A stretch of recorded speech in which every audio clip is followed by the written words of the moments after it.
Welcome to AfterWyrd, where we discuss all the other weird stuff that isn't on the main show. Gives us a chance to have a bit of a chat, talk about some weird news, and now show off a brand spanking new intro. So yeah, I just want to quickly reference previous episode Go on then. because you asked the question about whether 100 men could take on a gorilla. I did. Have you settled it? Did you get 99 other stout fellows, stout Carls, and go beat up a gorilla? Or Not quite. oh, But we do have someone that's come in on the argument. I oh, give you Simon Pegg. He didn't send this directly to us, I might add, but he was probably inspired by us though, right? he probably heard the podcast, right? Yeah, definitely. So this is what he says. We've seen the 100 men versus the gorilla debate online at the moment. What the fuck are you talking about? Why does that even matter? What a stupid question. I think we all need to be asking different questions rather than, let's not ask who would win in a fight, Godzilla or King Kong or whatever, or 100 men. Let's ask, how do we stop the climate from changing? Yeah, How do we stop billionaires from taking all our money? That kind of stuff. It's also ridiculous Based. because 100 men could easily overpower one gorilla. Gorillas are extremely strong, but the sheer number of humans on top of that gorilla, they would subdue it at some point. When you look at it scientifically speaking, just in terms of numbers, no disrespect to the gorilla, but of course, if it was maybe 100 puny men, and if they lost their nerve because the gorilla tore one of their throats out and threw his severed head across the room, maybe they'd back off. I might. No, Yes, so there you go. We've might get into trouble for playing that, guys. We might not. I don't know if we're allowed to play that, but we did. I still like the idea that they defeat it like the bees like attack those hornets where they just sort of swarm it and then vibrate really quickly, and the heat they generate cooks the hornet. We just need to cook the gorilla. Just jump on the no. gorilla and just. Oh, I thought you were making a pun on the fact that gorilla sounds like a barbecue gorilla. Gorilla. Gorilla. Should have made that pun. All right, never mind. Moving on. Speaking of unsettled, sort of debates, Yeah. got something for you beneath my desk, Craig. Oh dear. What the fuck is that? It's a knife sheath. Oh. It's my new rondel dagger. Notice the long sheath, which could be similar. Black leather. Black leather sheath. Yeah, I know, right? It's night shop or get dressed for battle or something. I'm going to replace it. All right, but it doesn't have a ball on the end, and it doesn't have two balls at the top. This is true. If bollock daggers were around, then it could have the balls at the top. But yeah, maybe not. Right, I'm still leaning towards that. But there's my knife sheath. I did go to my social function afterwards, my one a year that isn't hanging out with you, and it was a evenish split. It was leaning more towards it being a cock, though. So you didn't ask anyone at the party whether they referred to their penis as a sheath, as I do? I did not. That is a lot of these people I was meeting for the first time, and that doesn't tend to be my icebreaker. Maybe that's why you don't have as many social functions as me. I don't have any friends. Oh, don't know why. There's that weirdo. Have you got any weird news for us? Yeah, got loads. How long you got? Don't ask me how I found this article, but this is on higgypop.com. Okay. Don't know what that website is. The titles at the top have headings such as latest popular hauntings, chat, ghost hunting. Anyway, so this is movie related, which I know Andy's a fan of the movies. I do like the films. Yeah, the films. So yeah, a filmmaker claims to have discovered the exact location of the Holy Grail. Oh. Isn't it in your studio? Kitchen. Kitchen. Sorry, kitchen. You want to keep it clean. Yes. A new British horror film premiering at the Raindance Film Festival later this month doesn't just promise scares and mystery, it comes with a bold historical claim. The filmmaker behind The Last Grail Hunter says the story is rooted in his own real-life belief that he's found the actual resting place of the Holy Grail, and it's somewhere near St. Albans. Okay, my stomping ground. Yes, this is why I brought it up. The film is the work of Hertfordshire-based director Mark Christopher Lee and stars EastEnders actor John Altman, best known for playing Nasty Nick. Hey. And it will have its world premiere on the 19th of June. Yeah, it says, but what sets the movie apart isn't just its dark, esoteric tone. It's Lee's claim that his fictional story is inspired by genuine research that points to the Grail being hidden in Hertfordshire. So your dad's got it, right? Yes, apparently so. So yeah, there was a lot about that. I do refer to that in my some of the story walks I do around Hertford, the legends of Templar tunnels underneath and stuff like I that. thought you were going to say I do refer to my penis as the Holy Grail. Well, only on my Tinder. So yeah, he says, I've actually been studying Grail legends for years, and I believe I found evidence linking the Holy Grail's journey to England with Joseph of Arimathea, who was entrusted with Christ's burial, and in legend gives the Grail, he was given the Grail in a vision. According to Lee, his theory breaks away from more familiar versions of Grail mythology. He suggests the sacred relic was recovered by the Knights Templar during the Crusades on Temple Mount, smuggled to England and hidden in places associated with the Templars, such as Royston Cave and the network of tunnels beneath Hertford. There we go. Eventually, he believes the Grail ended up in the hands of Sir Francis Bacon. Bacon. Sorry. See, my mind there went to the story of the ghost chicken.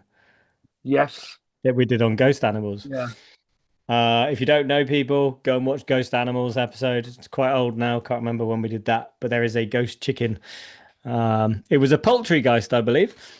Hey. Right. So yeah, a key figure in the Rosicrucian secret society, a known Freemason and the Baron of Verulamium, the Roman name for St. Albans. Bacon was deeply involved in esoteric thought, Lee says. He's buried in St. Michael's Church in St. Albans, and unusually the church features a Star of David in its window, which is a symbol tied to the Rosicrucians. Lee claims that his research led him to the site of what he believes is a forgotten Templar grave, which he thinks could mark the Grail's hiding place. I'm keeping the exact location secret for now until I get permission to excavate, he adds. I can go and do a bit of investigation myself when I'm there if you want. I'm in St Albans end of July. I'm doing some storytelling over at the cathedral, and I know a few people there. Maybe I'll ask them what they know. So I do have some weird news if you're done with yours. I can be done if you want. There's a bit more, but that's about it. He's not going to. He's not going to reveal the location yet. I like that though, and I like that. I'm going to look into it a bit. It's as I think I mentioned to you before. There was a chap calling him. It was Tim something calling himself a Templar. Tim the Templar. I like that.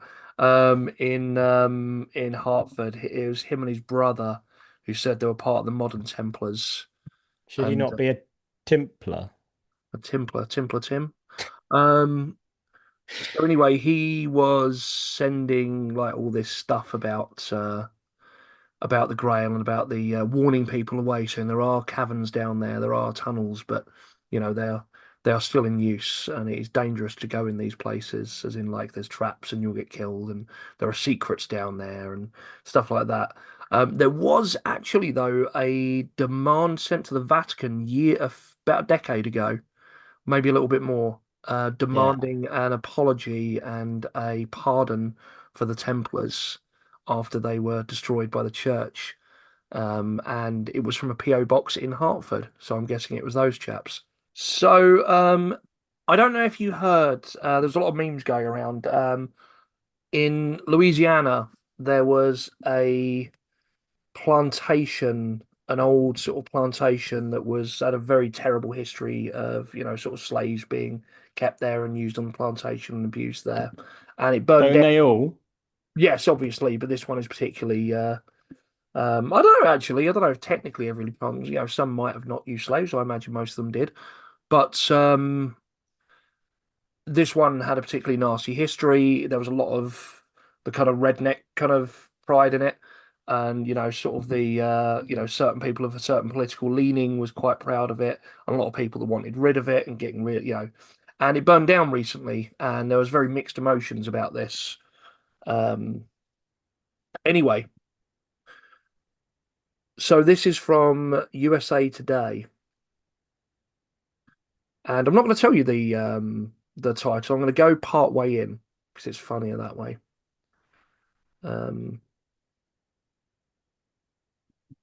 So there's been a few things around that area that have gone wrong recently. 10 inmates of New Orleans jail escaped, and a fire destroyed the Nottoway plantation. Now, a visitor came to that area quite recently because it's on tour at the moment. And here is how the article leads in. Is a demonic doll touring the US to blame for the mishaps in Louisiana? That's what the internet is saying, which has led to a ghost tour company receiving multiple death threats. Ghost City Tours hosted and sold tickets to the public to see Annabelle, the haunted Raggedy Ann doll that inspired the movie Annabelle, which is part of the Conjuring universe. It was nice to have our own weird event. Oh, they spelt it normally weird. Said Tim Nealon, the founder, president, and former CEO of Ghost City Tours. However, despite the success of the sold-out event, the internet began to blame the escapes of 10 inmates from New Orleans jail and the fire that destroyed the Nottoway plantation on Annabelle's visit. So City Tours teamed up with the Annabelle caretakers, an extension of the now closed Warren Occult Museum, while they were touring the US with the allegedly haunted doll. The doll was originally on display at the Warren's Occult Museum, which permanently closed to the public in 2019 after Lorraine Warren, one of the original owners, died, which I didn't know about until we started doing this show, if you remember. Annabelle's tour stopped in several states and cities, including the Ghost City Tours office in New Orleans from May 13th to May 14th, where fans of the paranormal were able to visit Annabelle and learn more about her origin story. The event sold out immediately. It was literally sold out in seconds, said Nealon. I mean, I felt like it was some big name concert. Now, while some people took to social media to joke about the coincidence of Annabelle's visit, others didn't think it was a joke at all. I did not think people were taking it so seriously because I kept seeing jokes about it on Instagram and TikTok, said Nealon. But I didn't Where is he from, the West Country? I don't know. I'm voices at this point.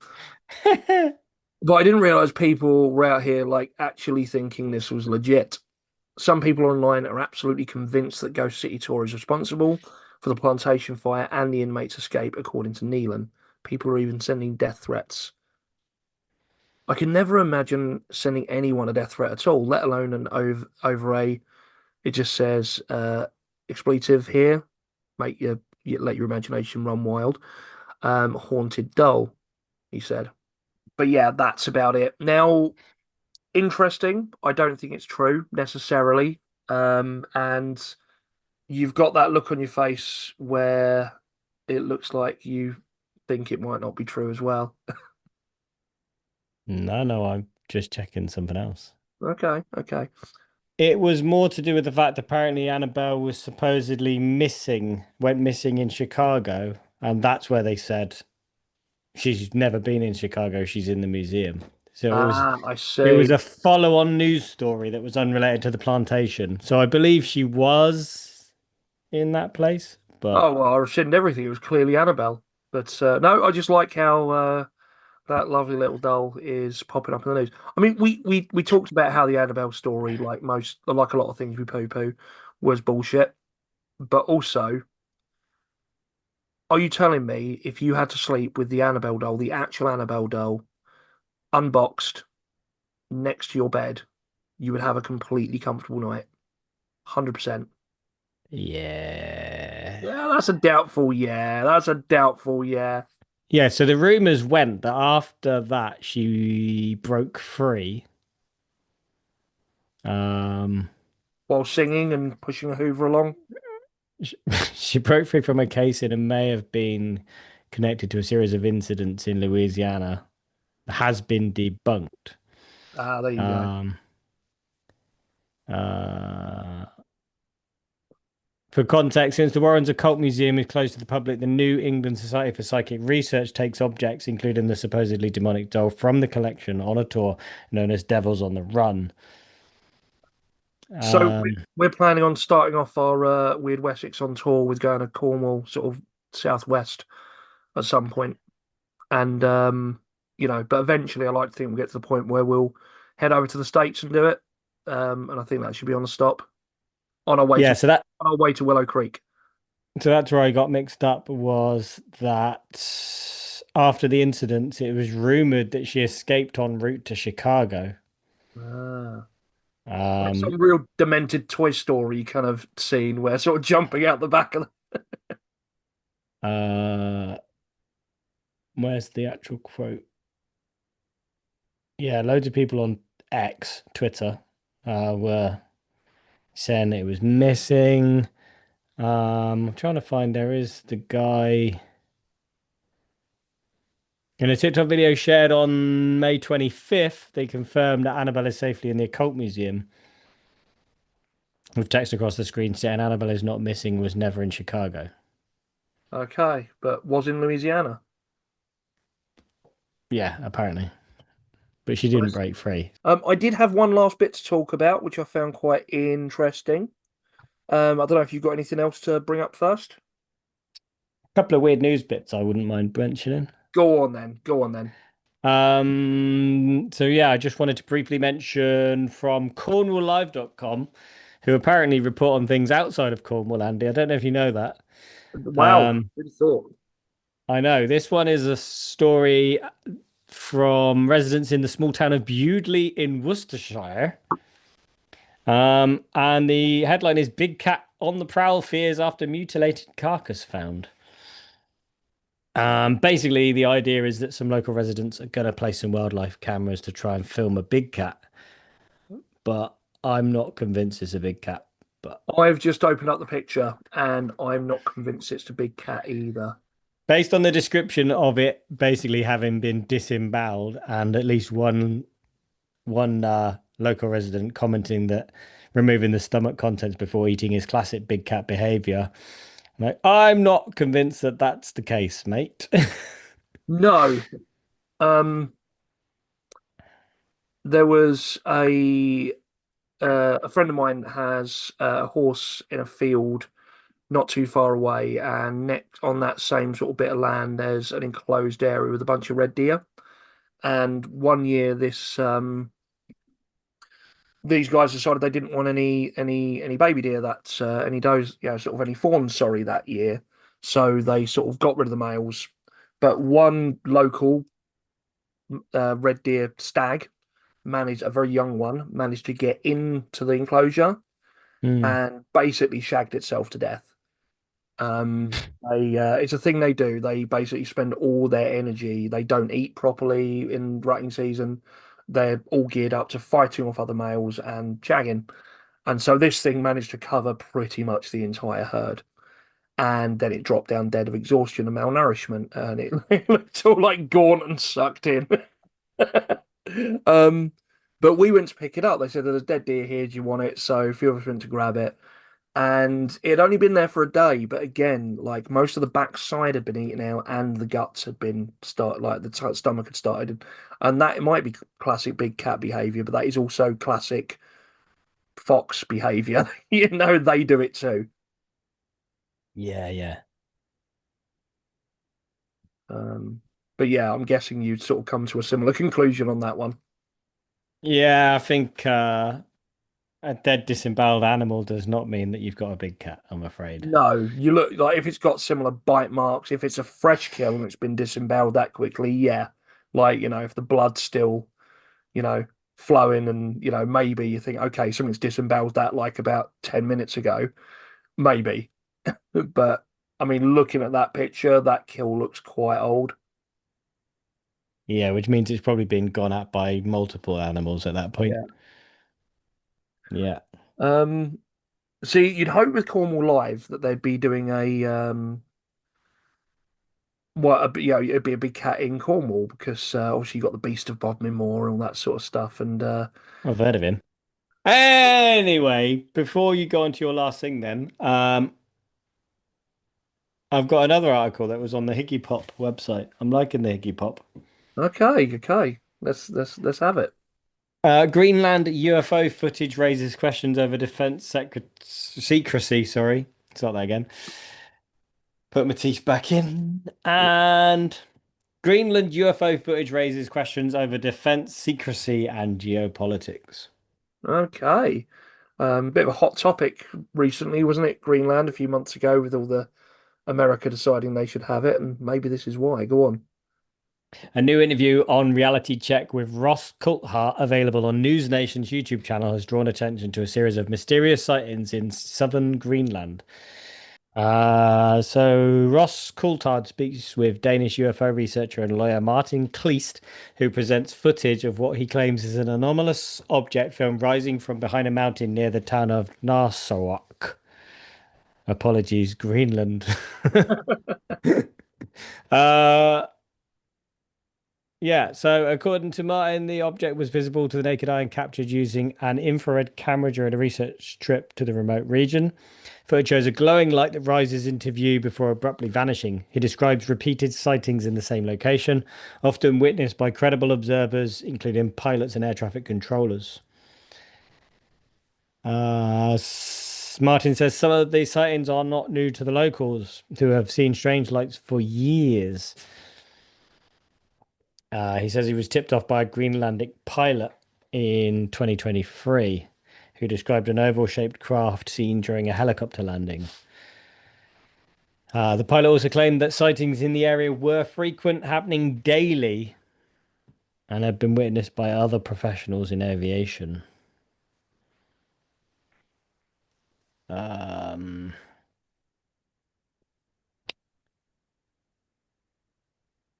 He says, most notably, that there has been no cooperation between Danish and American authorities when it comes to sharing data on unidentified aerial phenomena in the region. He says he inquired and said, do you speak with the Americans about this? Do you share any data about this? And they said, no, we don't speak with the Americans about this. Yes. And then it goes on to talk about how the area has gained geopolitical significance in recent years with renewed American interest. It says the interview touches on the cultural context of the sightings. Martin speaks about the indigenous Greenlandic worldview, where supernatural experiences are treated as part of nature, not something separate or unusual. He recounts a conversation with a shaman who described such lights as a familiar and accepted part of the landscape. Martin stopped short of an explanation. Damn it! I got to the end before I read that bit. He hints at the possibility that the phenomenon might be more than just physical craft, suggesting a consciousness element or even time-related phenomena. The film he's working on, tentatively titled The One That Looks Like a Plate, aims to explore not just the sightings, but their broader implications and how encounters with the unknown affect the people who witness them. Whatever the cause, Martin believes the sightings deserve to be taken seriously. This isn't just a political issue. There are things flying up there that no one knows what they are, he says, and the people of Greenland deserve to be heard.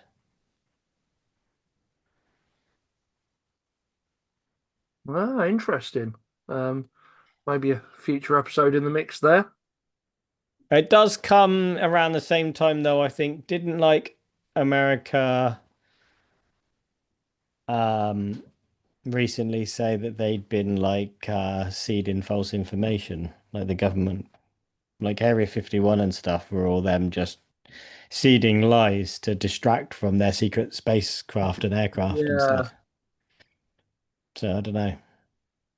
Yeah, and Mark talks a little bit about that. Yeah, what do you reckon? Aliens, mate. Aliens. Yeah, definitely aliens. Aliens. Easy. Solved that one. Done. Another one. Tick. Next one. Next one. What's next then, Andy? What you got for me? So, real quick, as you know how much I love politics, um, and I don't know if you know, but Reform, that political party, um, that's not UKIP's or the Brexit Party, but Turning my kind back on of you. Nigel Farage's latest project. Um, You're they, voting for them, are you? oh, I'm a councillor, mate. That's me. Um, that's no. Um, they have a new chairman. Now, why am I talking about the new Reform chairman? Because it's you. No, I didn't win. It is a chap called David Bull, who is a former doctor, but he wasn't just a doctor, he was a media personality as well. He was on Newsround, CBBC, which is kind of funny, really. The chairman of Reform. But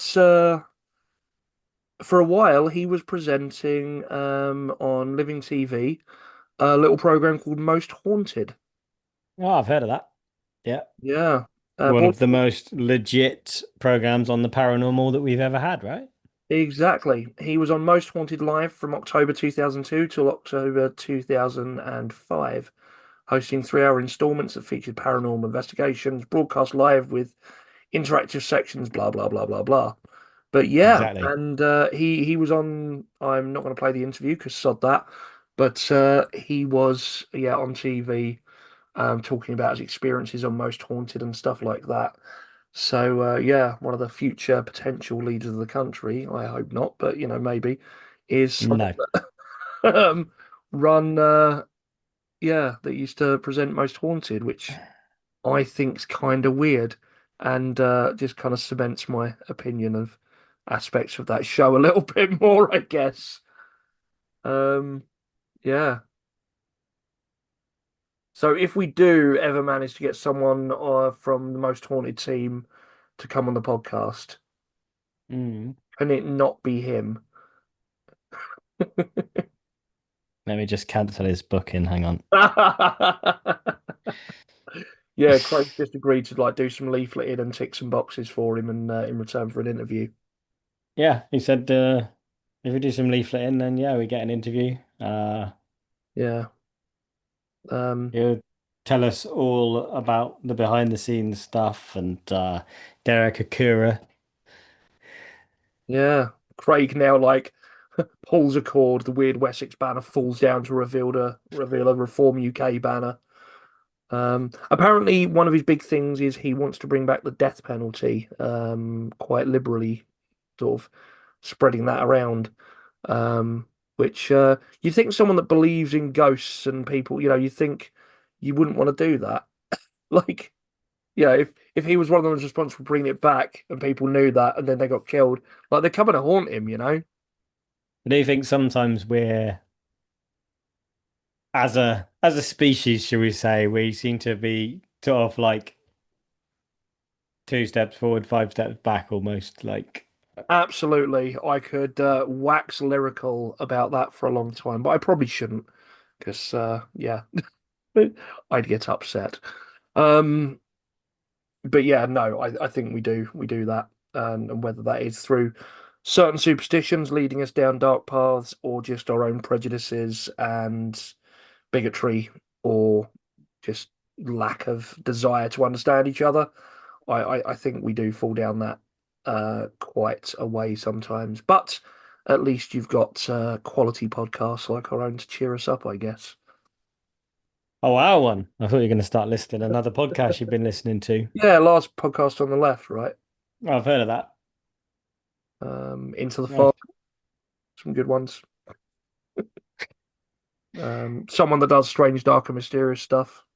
Uncanny's back for the summer Yes. special. I saw that. I saw that was coming back. We are still in contact with Danny Robbins' PR in the hope that he might come on the show at some point. Yeah. He's just very busy. if we're talking about plugs at this point, Peter Laws is coming on at some point. Yes. He has said he will come on. He's quite busy too. He said possibly in the autumn he might have some time to come on. Yeah. Probably not that Paget fellow. No, we're working on it.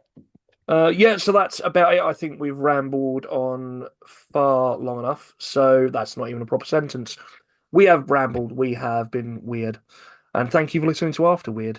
So until next time. Don't blame the elves. Or do.